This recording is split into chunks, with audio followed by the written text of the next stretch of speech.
Some people don't go quiet because they have nothing to say. They go quiet because they learned what happens when they speak. And it costs them. I know this because I'm one of those people. When I feel hurt, I tend to go quiet. I keep to myself. Not because I don't care, but because I'm trying not to show how much I do. Most of the time, retreating feels safer than explaining. I need time to process what I'm feeling. I don't always trust myself to express it clearly in the moment. And sometimes, if I'm honest, there's a quiet shame in feeling a certain way at all. There's an insecurity in showing emotion when you're not sure how it will be received. A fear that if you say too much, you'll be misunderstood. If you say it the wrong way, you'll regret it. Or worse, you'll open yourself up just enough to get hurt again. So silence becomes a kind of shelter, a way to protect what's already tender, a way to avoid adding another layer of pain on top of the first one. And I've learned I'm not alone in this. Many people don't go quiet because they're distant or indifferent. They go quiet because experience taught them that staying contained hurts less than being exposed. You've seen this kind of silence before. It doesn't come from shyness. It doesn't come from lack of depth. It shows up after disappointment, after being misunderstood, after explaining yourself carefully, honestly, more than once, and realizing nothing actually changed. From the outside, it can look like distance, like withdrawal, like someone who's checked out. But underneath, something else is happening. This kind of silence isn't empty. It's protective. At some point, being open didn't lead to understanding. It led to confusion, or defensiveness, or dismissal. Words were taken the wrong way. Feelings were minimized. And instead of repair, there was tension, or silence in return. Over time, something quietly settles in. A rule learned not all at once, but slowly, over years. Not after one conversation, but after many. Staying quiet hurts less than being misunderstood. That rule usually isn't chosen consciously. It isn't dramatic. It isn't announced. It forms as a practical adjustment, a way to avoid emotional collisions, a way to keep dignity when honesty seems to invite harm. This is where many people get it wrong. They assume silence means a lack of emotion, or care, or presence. In reality, silence often means memory. The body remembering what happened the last time words were offered without care, and choosing containment instead of exposure. Silence isn't weakness. It isn't coldness. It's intelligence learned under pressure. No one is born believing their feelings are a burden.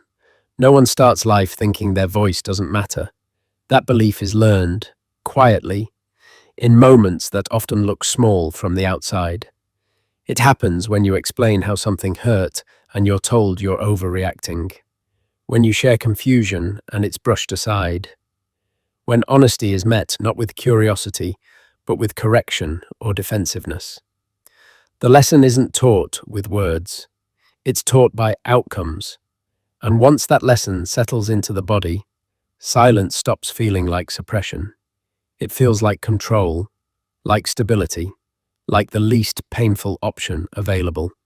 Later in life, what looks like withdrawal is often just the echo of earlier experiences, when being open didn't bring closeness, and quiet became the only way to stay intact. Psychology has names for this, but the experience itself is very human. When connection becomes unpredictable, when closeness feels conditional, the system steps back. Not because connection isn't wanted, but because it no longer feels safe. There's an important distinction here. Some people go quiet temporarily. They pause to think, to regulate, to calm themselves before re-engaging.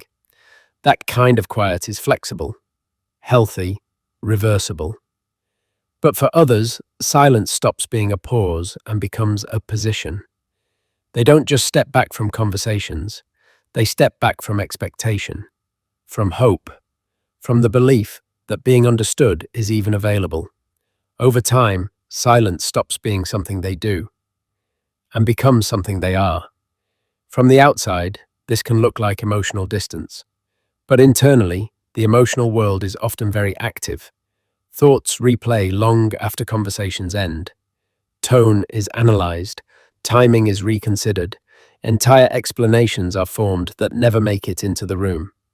Quiet people aren't disengaged, they're processing alone. Silence, in this context, isn't the absence of emotion. It's emotion held too carefully. And that careful holding usually comes from experience, from learning that being open didn't lead to repair, only exposure. That explaining yourself didn't bring clarity, only more confusion. That showing how much you care made you vulnerable in ways no one protected. So the system adapts. It limits access, narrows expression, keeps everything internal, where at least it can be managed. This is why telling someone to just open up rarely works. Withdrawal isn't stubbornness. It's a protective structure built around a sensitive emotional core. For many people, silence isn't a decision made by the mind. It's a response initiated by the body. Most of us know about fight or flight, but there's another response that's far less talked about: freezing. Freeze happens when the system detects threat, but doesn't see a safe way to respond. Speech becomes difficult. Energy turns inward, not because there's nothing to say, but because saying it feels unsafe. That's why so many quiet people describe the same experience. They know exactly what they feel. They can articulate it clearly in their head. But the moment they try to speak, something locks up. That isn't immaturity. It isn't avoidance. It's a body choosing safety over expression. And here's what's often missed. This response is frequently learned in relationships, not emergencies. Chronic misunderstanding, emotional unpredictability, or repeated dismissal can train the system to treat communication itself as a threat. So when silence appears, it isn't disinterest, it's regulation. What most people never realize is how busy the inside of a quiet person really is. Silence doesn't mean nothing is happening. It usually means everything is happening, just internally. This creates a quiet tension over time, a loud inner world paired with a silent outer one. Not because the person lacks emotional intelligence, but because their emotional intelligence has nowhere safe to go. Silence becomes compression, a life lived inwardly, not by preference, but by necessity. At first, silence feels safer than being misunderstood. Misunderstanding doesn't just twist words, it distorts identity. Intentions get rewritten, emotions get reframed. So staying quiet begins to feel like control, a way to limit damage. But there's a paradox here. Silence protects you from conflict, and it also protects you from connection. At first, that trade feels worth it. The pain of invisibility is quieter than the pain of misrepresentation. It doesn't erupt, it settles. Over time, though, something shifts. Conversations stay surface level. People interact with a version of you that never fully arrives, and a subtle loneliness sets in.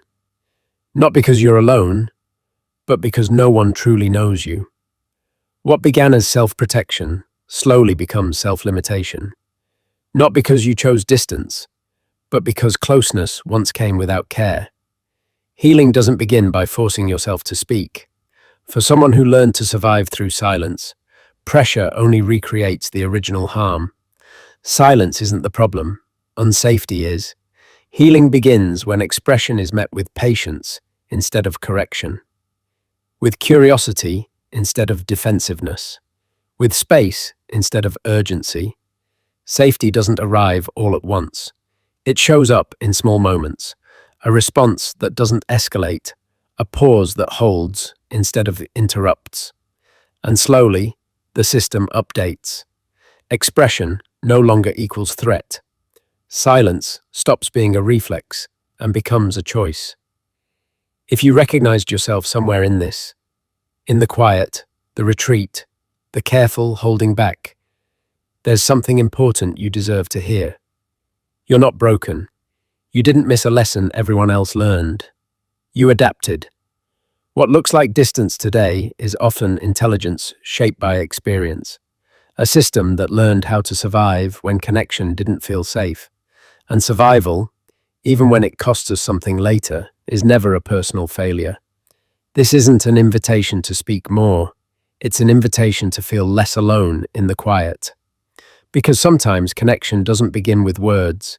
Sometimes it begins with being understood, without being argued with.